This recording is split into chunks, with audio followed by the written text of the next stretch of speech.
What we can learn and have to learn from the year 2020.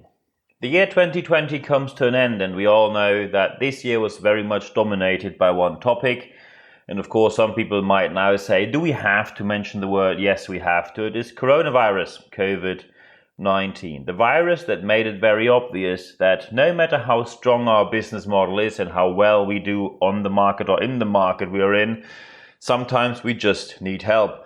And suddenly there's a disruptive change where we need help, although we might have done very well in the last 10, 20, 30 or even more years.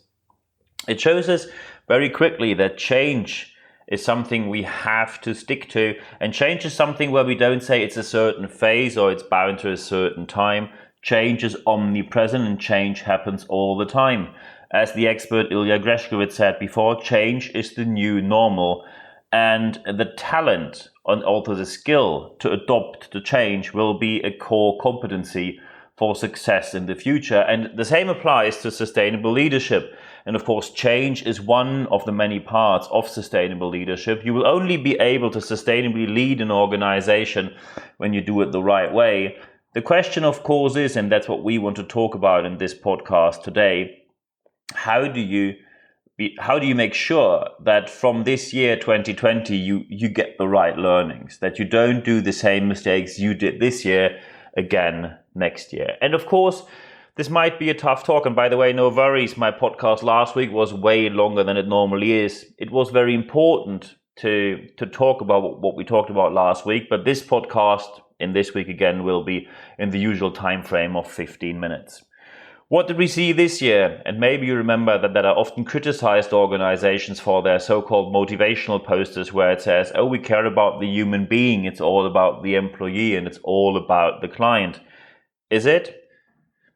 When we look into the year 2020, what we saw was that basically it is all about the profit. And suddenly when we see the economy versus the human being, there was some very strange behavior by certain organizations, calling people back into the offices the first moment possible, asking people to work longer, to work more, and threatening them to lay them off if they don't do as you told them. Of course, we have to wonder, what did go wrong this year? Because we know the saying that people say during crisis it shows the best and the worst of us, it shows the best and the worst among us. And with among us, I don't mean the computer game. Of course, it says that we need help and should get help in the moment we need to. The problem now will be, how do we handle that help? And unfortunately, especially in the training and consultancy industry, and of course for many this was a challenging year. Fortunately, I'm in business for 22 years, which makes it way easier to survive any kind of crisis due to the high amount of clients you have already. Unfortunately, many offered nothing else as a help than an ego trip. They said, I have an idea, there is no proof, there is no evidence, but here is my ego, I'm very convinced of myself and I have a network in senior management. So I'm going to talk to them and they're going to accept what I say.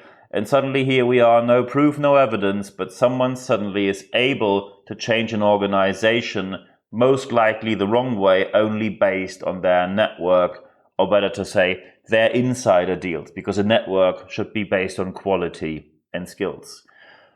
So when you, for example, see the so-called online congresses we have now, many of them were doing very well. For example, we interviewed Steve Buston, the president of the Professional Speaking Association of the United Kingdom and Ireland, who, as far as I can see so far, did the best online convention in the speaking world we had in the year 2020.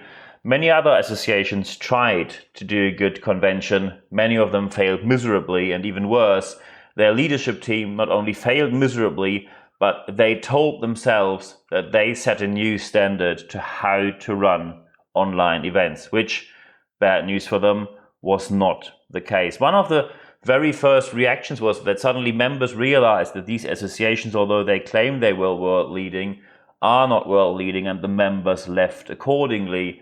There's a reason why the organization led by Steve Buston and his team on board level did not lose members, but other associations lost hundreds, some of them altogether thousands of members. People deny reality, and that is one aspect why so many organizations will fail due to COVID-19.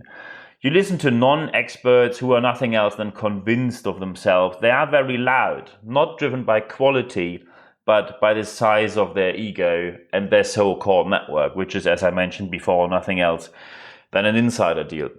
When you only look at the amount of anti-corona demonstrations and protests we had led by non-experts, you suddenly realize, it all looks a bit like the non-diverse club of old white men. I don't want to go down the road of old white men are all bad, because of course they are not. We don't want to stick to stereotypes. But when in times of crisis, suddenly you say the network is anything and everything we use. There's nothing bad in using a network, but when you suddenly say personal contacts are more important than the quality of their content, then of course, and I'm sorry to say that, you deserve to fail. Some of you may now sit at home, and maybe when you're in London, and I'm very sorry about what I just recently heard about the tier 4 you have to undergo now, so I hope you will make it through that as well. When you're now sitting at home, you might think, what did I do this year to make the situation better?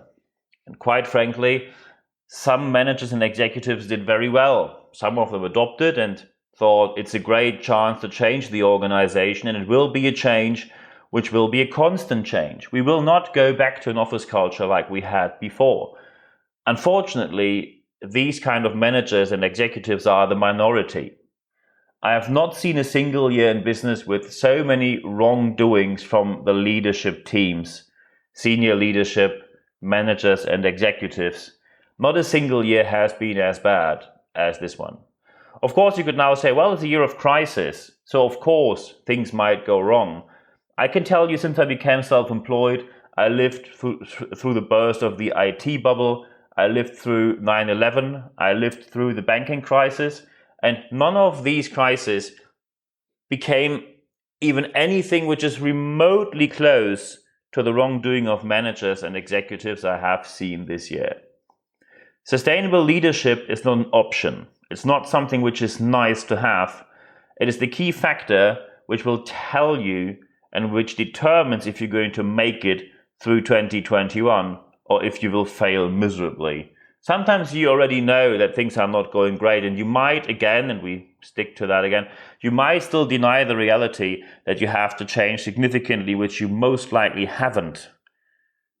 Then it's now time to do so right now, especially at the end of the year where you do the so-called lessons learned. And yes, lessons learned is what you normally do after every project, which you always cancel because you say you have no time because there's so much to do.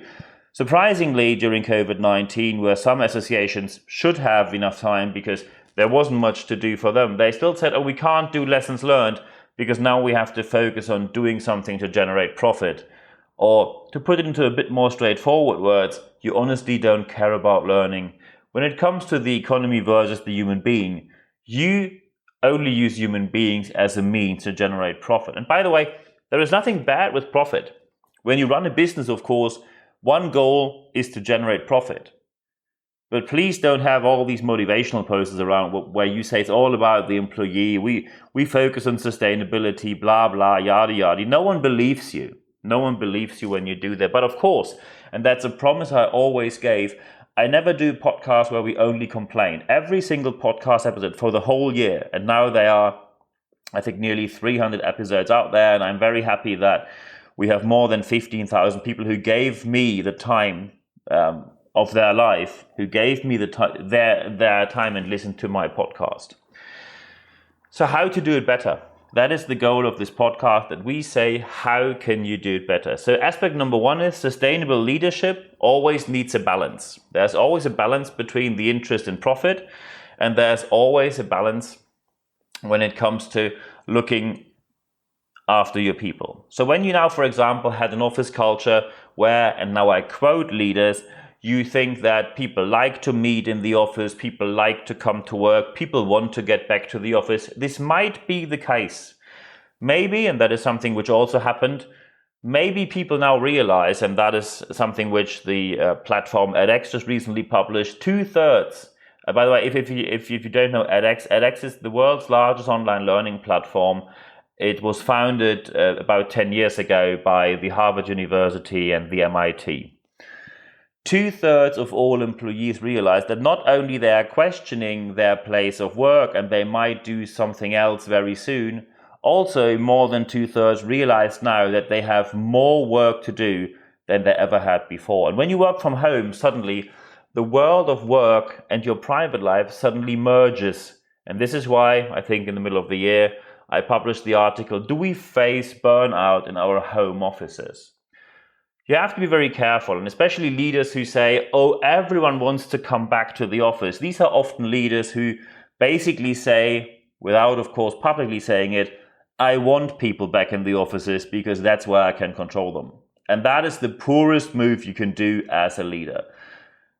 And of course, at the moment, you're not even able to send them back to the offices due to coronavirus, and especially in London now with Tier 4 in place, and no one knows how long that will last, and now will last until the beginning of January, and let's hope it'll be okay by then. But also, let's just face the fact that it is not very smart to say people need to go back to the office and present yourself in the room culture. When you have a logical reason to do so, people will accept that they have to go to the office, but many people suddenly realize they are okay without going to the office. Or maybe they want to be in the office for a couple of days, and this is why during their annual impact presentation, edX, the platform I just mentioned, said that we will have an online culture until mid of 2021, and then until the end of 2021, if the vaccination strategy and everything else goes right and the uptake is and the efficiency rate are as expected, then we will have a spike in events which are on site because people crave to meet again for once or twice. But then we will hopefully quite quickly, and according to edX it might take a couple of years, that we switch to hybrid models, because suddenly we realize that it is not the online only culture we want, and it's not the on-site online culture. It's not the on-site culture we want only. We want the hybrid model in between. And that, of course, is another significant change which we will face next year. So when it comes to sustainable leadership, it must be a balance between the people, the profit, and the methods you use to do the best for the people and the profit. You must be sure that when you use educational facilities, which means that you have trainers, coaches, speakers who are going to help you, it is the end of showtime. Many organizations during COVID-19 faced the reality that they saw, oh, look, the motivational one-liner speakers with a bit of chumbawamba and no real content, we could live without them. It is an expense which is not much needed. And let's face it, we in the recent past had that before. The 2008 banking crisis was the end of most high-paid after-dinner speaking gigs. For all our German listeners, after-dinner speakers are speakers who, as the name says, come after dinner, and they are really funny. Again, for our German listeners, that means they use the technique called humor. I know, very inefficient, but Brits and Americans often like it. So in the English-speaking world, it's very common to have something with a bit of entertainment. And of course, entertainment will not die out, but you will have to turn away from presenting entertainment as education.